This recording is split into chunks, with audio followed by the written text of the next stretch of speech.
Alors, je vais vous proposer une petite mise en situation. Imaginez que vous avez accepté d'accompagner votre ami à une soirée de son entreprise.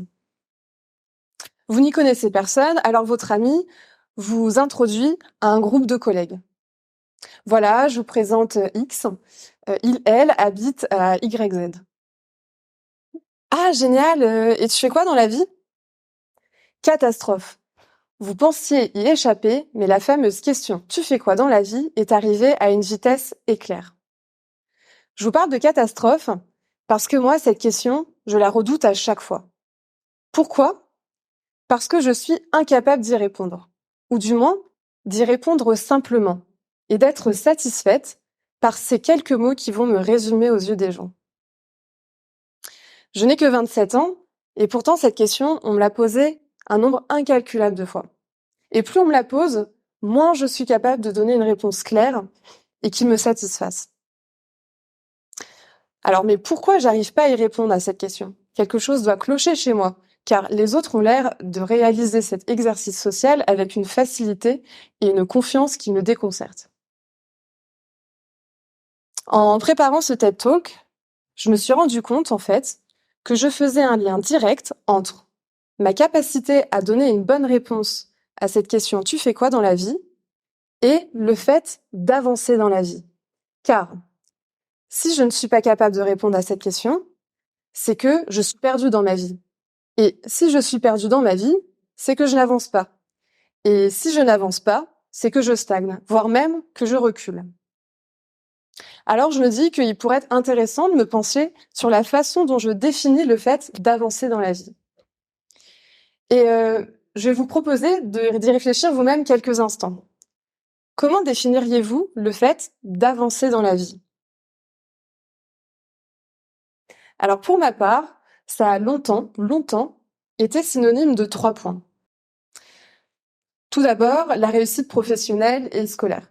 En gros, être une élève brillante, intégrer une entreprise stable, reconnue comme leader dans un secteur phare d'avenir, qui embauche et qui paye bien. D'évoluer rapidement au sein de cette entreprise pour atteindre un niveau de responsabilité ambitieux et conforme aux études que j'aurais faites. Ensuite, avancer dans la vie, pour moi, c'est aussi avoir un salaire compatible avec un niveau élevé de consommation. En gros, avoir l'argent pour satisfaire toutes mes envies et mon besoin d'avoir des envies. Et enfin, avancer dans la vie, c'est aussi pour moi le fait d'être convaincu de ma légitimité dans cette réussite. D'être convaincu que je la mérite.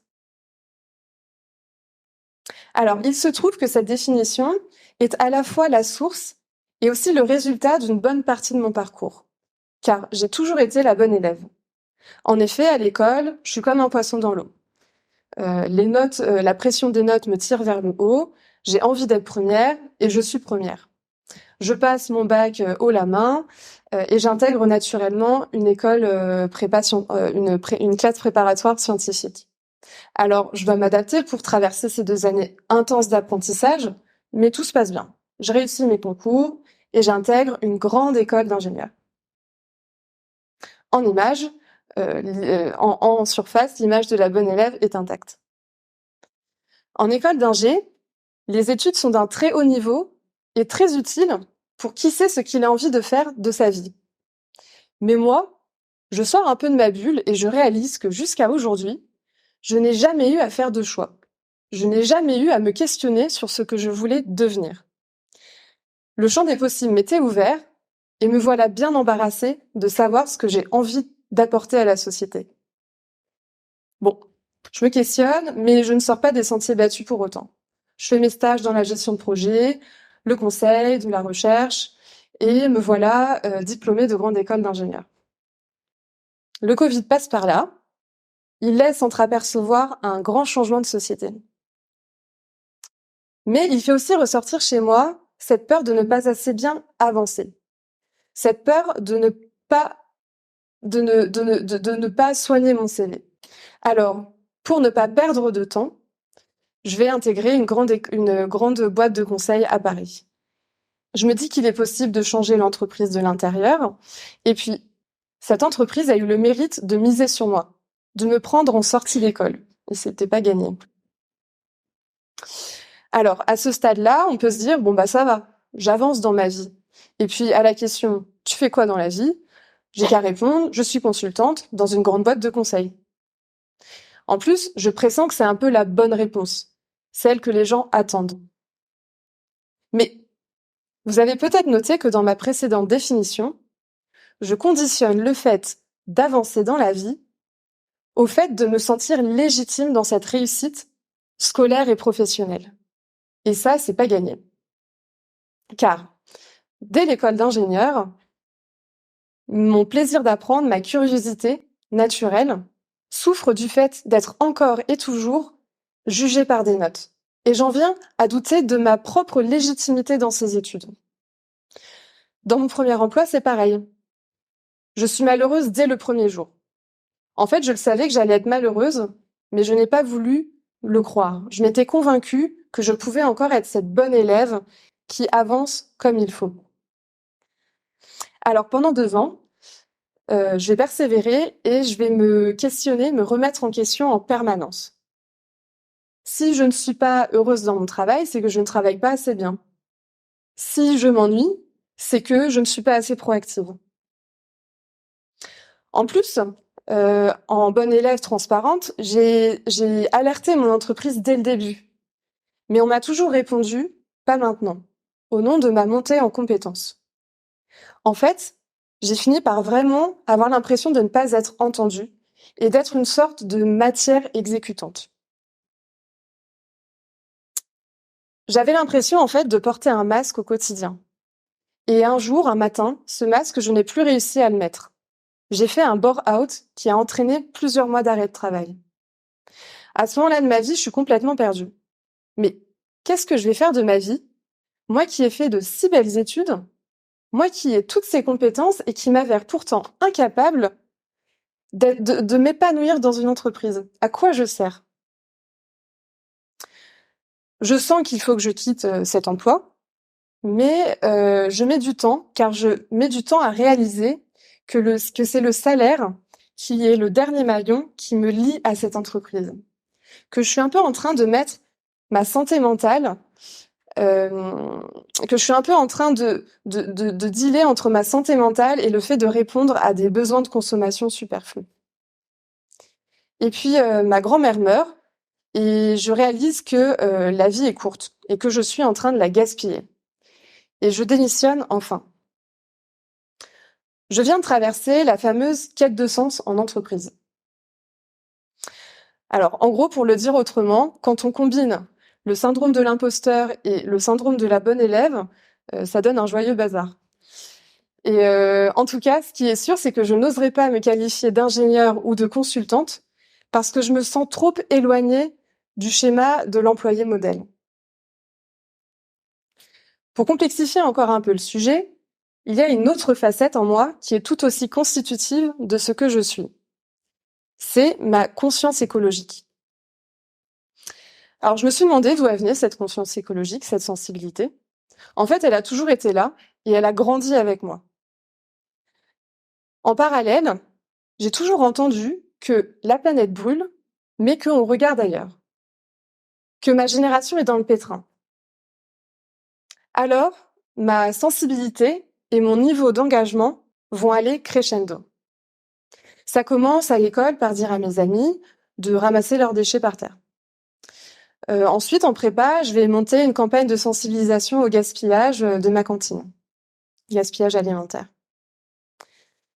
En école d'ingé, c'est la révélation. Ah, mais en fait, on est toute une génération à être complètement flippée par l'urgence climatique et l'effondrement de la biodiversité. Ça rassure de savoir que je ne suis pas seule et ça me donne encore plus la force d'agir, tout de suite, maintenant. Mais ça responsabilise aussi, car ça veut dire qu'il y a un vrai changement de société en cours et qu'il va bien falloir le porter. Alors, je m'investis intensément en créant une nouvelle association dans mon école qui vise à traiter l'écologie de façon ambitieuse. et en créant le pôle enseignement supérieur au sein du collectif pour un réveil écologique. Cet esprit écologique qui fleurit en moi n'est pas une source de tranquillité pour autant. Pourquoi moi? Pourquoi je me sens responsable de l'urgence climatique? Pourquoi est-ce que j'ose agir? Tout ce qui m'entoure devient le symbole des contradictions de notre société.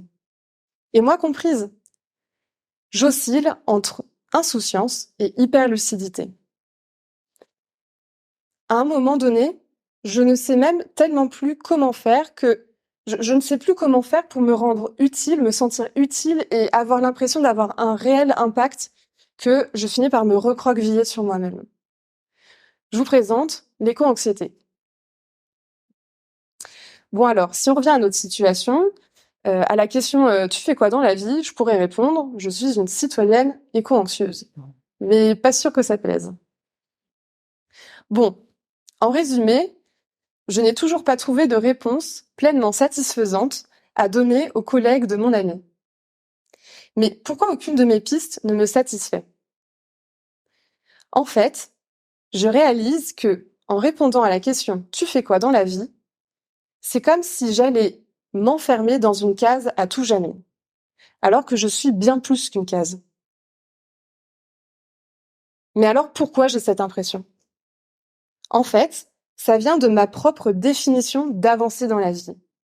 Car je réalise qu'un 4e point se cachait derrière les 3 premiers. Ce 4e point, c'est le fait qu'avancer dans la vie ne pouvait se faire qu'autour d'une unique facette. Et ça supposait un choix cornélien, exclure toutes mes facettes pour n'en garder qu'une et exceller dans cette voie. Alors je comprends mieux le conflit intérieur qui m'habitait depuis de nombreuses années avec cette définition, la dissonance que je ne savais pas expliquer. Et ça fait sens, car le fait de choisir est un des exercices les plus compliqués qui soient pour l'homme. En effet, ça suppose de devoir oser dire non, alors qu'on a tendance, dans notre instinct, à préférer le oui. Alors je me dis, pourquoi pas changer de définition d'avancée finalement, pour ne plus avoir à faire ce choix conflictuel.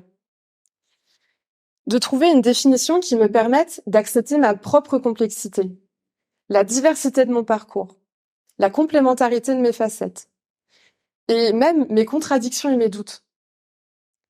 Alors pour moi maintenant, avancer dans la vie, ce n'est plus avoir à choisir une facette, c'est au contraire fusionner l'ensemble de mes facettes et d'être pleinement consciente et confiante dans ce que je suis. Alors, quelques remarques me viennent à partir de cette définition. Tout d'abord, le fait que des facettes que je pensais incompatibles sont en fait au contraire intrinsèquement liées. Ensuite, cette nouvelle définition, elle me rend plus forte, elle me rend plus résiliente. Car plutôt que de m'amputer de parties de moi-même, je m'enrichis de toutes mes facettes. Comme autant de racines dans un arbre qui permettent de traverser la tempête. J'oserais même parler de biodiversité intérieure. Et enfin, pour un esprit contradictoire pourrait dire que l'absence de choix n'est pas viable. Mais au contraire, avec cette définition, on fait à mon sens un choix très puissant. Car en fusionnant toutes ces facettes, on crée, on propose, on devient une sorte de version unique au monde de soi-même, riche et mouvante. Et je trouve cette perspective excitante. Car à mon sens, la société et les entreprises ont besoin de cette diversité de parcours, qui proposeront autant d'approches différentes et de chances de trouver un chemin viable et enviable pour répondre aux enjeux de notre siècle. Bon, alors concrètement, ça veut dire quoi fusionner ces facettes? Pour ma part, si j'essaye d'allier mon côté bon élève avec ma capacité à proposer un nouveau récit écologique, ça donne ça. J'ai réussi mes études parce que j'ai compris que mes efforts quotidiens conditionneront mon avenir, comme pour l'urgence climatique. Je ressens au plus profond de moi les enjeux écologiques parce que ma formation m'a permis de comprendre ces enjeux. Et enfin, j'agis parce que j'ai acquis les capacités pour mettre en place des projets et les porter. Voilà, tout est lié, tout est cohérent, tout est plus cohérent. Avec cette nouvelle définition, j'ai enfin l'impression d'avancer et d'aller dans le bon sens. Je me sens libre et capable d'explorer ce fameux champ des possibilités pour y faire ma place. Alors, j'explore l'entrepreneuriat, je m'engage au niveau de mon territoire, mais je n'exclus pas pour autant la possibilité d'un jour faire une thèse ou de retourner dans une entreprise qui me plaira vraiment. Alors maintenant, quand on me demande ce que je fais dans la vie, j'accepte l'idée que ma réponse sera en constante évolution. Et je vais vous laisser sur une dernière question. Et vous, quelle facette auriez-vous envie de réconcilier en vous? Je vous remercie.